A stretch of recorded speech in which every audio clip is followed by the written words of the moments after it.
Mga awit kabanatang 134 hanggang 138. Sa mga kabanatang ito, mababasa natin ang mga awiting tungkol sa pagpupuri sa kadakilaan ng Diyos, pag-alaala sa kanyang walang hanggang pag-ibig, pananampalataya sa gitna ng kalungkutan, pasasalamat sa katapatan ng Panginoon. Mga awit kabanatang 134, paanyaya upang purihin ang Diyos. Lumapit kay Yahweh at kayo'y magpuri, mga naglilingkod sa templo kung gabi. Sa loob ng templo siya'y dalanginan, taas kamay na si Yahweh papurihan. Pagpalain nawa kayo ni Yahweh, Diyos na lumikha ng langit at ng lupa. Magmula sa Zion ang iyong pagpapala. Mga awit kabanatang 135. Awit ng pagpupuri. Purihin si Yahweh, ngalan niya ay purihin kayong mga lingkod niya. Kayong lahat na sa banal niyang templo'y pumapasok upang doon manambahan sa banal na bahay ng Diyos. Si Yahweh ay papurihan pagkat siya ay mabuti. Ang taglay niyang kabaitan ay marapat sa papuri. Siya rin nga ang pumili kay Jacob na kanyang lingkod, ang Israel na may bansang pinili niya at kinupkop. Nalalaman kong si Yahweh ang Diyos na dakila. Higit siya sa alinmang Diyos-Diyos ang naglipana. Anumang nais ni Yahweh sa langit man o sa lupa, at kahit sa karagatan ang anumang panukala, ginaganap niya ito sa sariling pagkukusa. Nilikha niya itong ulap na laganap sa daigdig, maging bagyong malalakas na may kidlat na mabilis. Sa kanya rin nagmumula itong hanging umiihip. Pinuksa niya sa Ehipto bawat anak na panganay, maging tao't maging hayop ang panganay ay namatay. Nagpakita siya roon ng gawang kahanga-hanga upang kanyang pagdusahan si Farao't kanyang bansa. Marami rin naman siyang winasak na mga bansa at maraming mga haring pawang bantog ang pinuksa. Itong haring Amoreo na si Sihon ang pangalan, at ang haring Angalay Og, isang haring taga Bashan, at iba pang mga hari na pinuksa sa Kanaan. Ang lupain nila roon ay kinuha at sinamsam, ibinigay sa Israel bayang kanyang hinirang. Ang pangalan mo, O Yahweh, ay magpakailanman. Lahat ng nilikha, Yahweh, hindi ka malilimutan. Ikaw na may mahahabag sa lahat ng iyong lingkod. Ang alipin ay lalaya sa kanilang pagkagapos. Ang mga Diyos ng mga bansay gawa sa pilak at ginto, kamay ng mga tao ang humugis at bumuo. Oo't mayroon silang bibig, hindi naman maibuka. Ang matay mayroon din, hindi naman makakita. Mayroon silang mga tainga ngunit hindi makarinig. Hindi sila humihinga sa ilong man o sa bibig. Ang gumawa sa kanila at lahat ng nagtiwala matutulad sa idolong sila na rin ang lumikha. Si Yahweh ay papurihan, purihin siya o Israel. Maging kayong mga pari sa Diyos ay magpuri rin. Si Yahweh ay papurihan kayong lahat na Levita. Lahat kayong sumasamba ay magpuring sama-sama. Ang Diyos na nasa Zion ay sambahin at purihin. Si Yahweh ay papurihan sa templo sa Jerusalem. Purihin si Yahweh. Mga awit kabanatang 136. Awit ng pagpapasalamat. Purihin si Yahweh sa kanyang kabutihan. Pag-ibig niya'y tunay, laging tapat kailanman. Pinakadakilang Diyos ng mga Diyos ay pasalamatan. Pag-ibig niya'y tunay, laging tapat kailanman. Ang Panginoon ng mga Panginoon ay ating pasalamatan.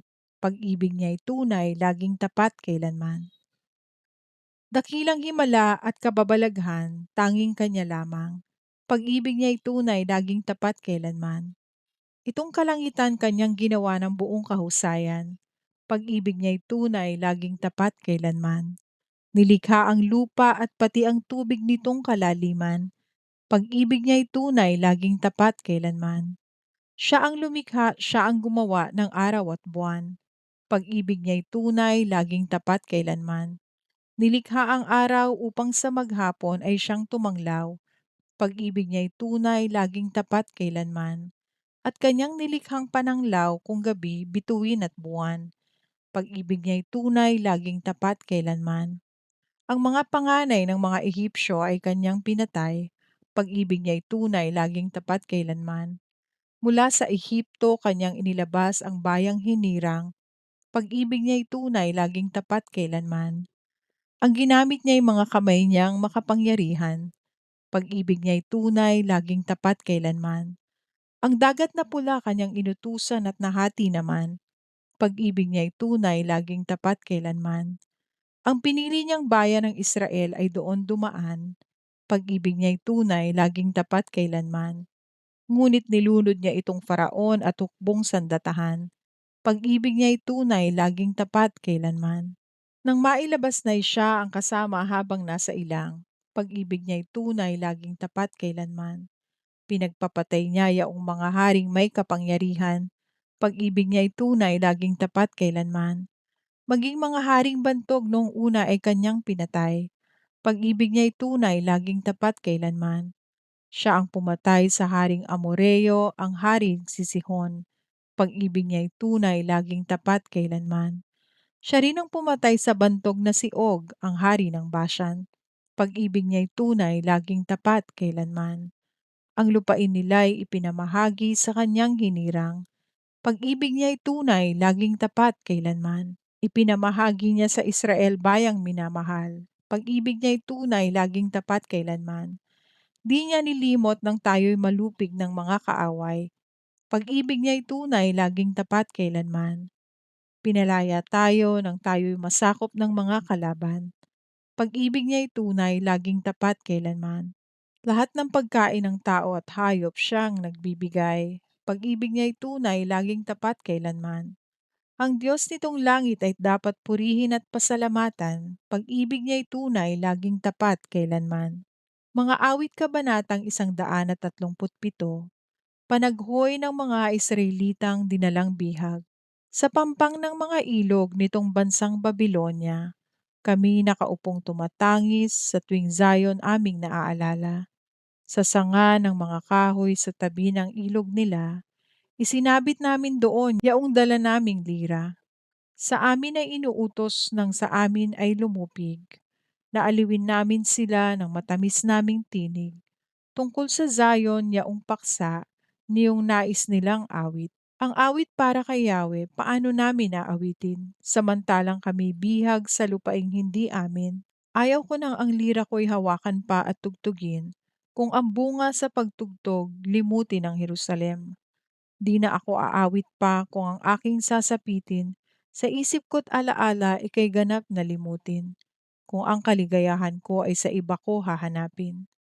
Yahweh, sana'y gunitain ginawa ng Edomita, nang ang bayang Jerusalem ay malupig at makuha. Sumisigaw silang lahat na ang wikang binabadya, iguho na ng lubusan sa lupa ay ibagsak na. Tandaan mo, Babylonia, ikay tiyak wawasakin, dahilan sa ubod sama ang ginawa mo sa amin.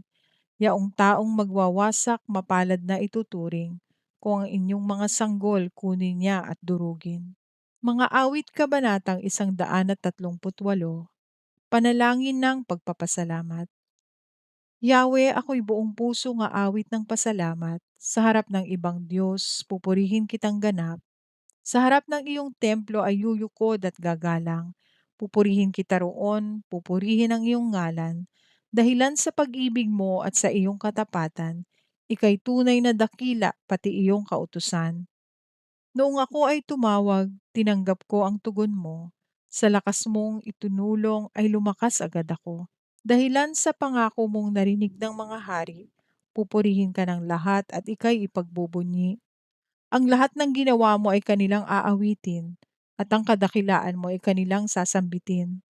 Kung ang Diyos mang si Yahweh ay dakila at mataas, hindi niya nililimot ang aba at mahihirap. Kumublimay kita niya ang hambog at ang pasikat. Kahit ako'y nagdaranas ng maraming suliranin, ako'y walang agam-agam panatag sa iyong piling. Nahahandang harapin mo mapupusok kong kaaway. Ligtas ako sa piling mo sa lakas na iyong taglay. O Diyos, mga pangako mo'y tinutupad mo ang lahat.